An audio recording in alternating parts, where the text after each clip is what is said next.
আসবেন বলে আশা করছেন উদ্যোক্তারা।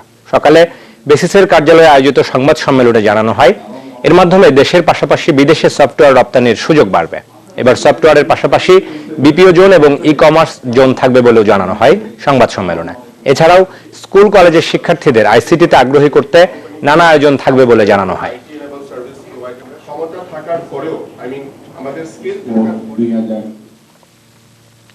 গাজীপুরের চন্দ্রায় হয়ে গেল বাংলাদেশি ইলেকট্রনিক্স ও ইলেকট্রিক্যাল পণ্যের প্রস্তুতকারক প্রতিষ্ঠান মার্সেলের বার্ষিক ডিস্ট্রিবিউটর কনফারেন্স।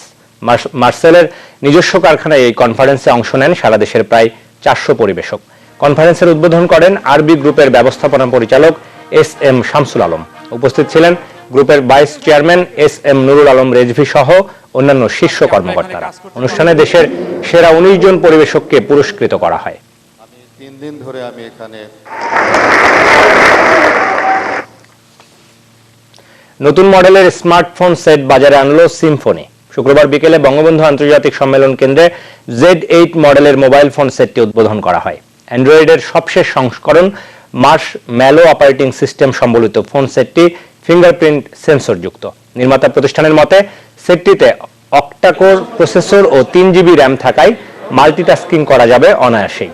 Z8 এর উদ্বোধনের অনুষ্ঠানে উপস্থিত ছিলেন এডিসন গ্রুপের director of marketing Ashraful Haque, national sales manager M.A. Hanif সহ ঊর্ধ্বতন কর্মকর্তারা।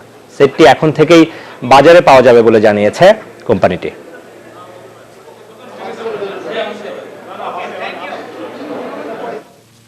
দর্শক, এরই সাথে শেষ করছি রাতের ব্লেজ লাইটিং সলিউশন বিজনেস 24। এতক্ষণ সাথে থাকার জন্য সবাইকে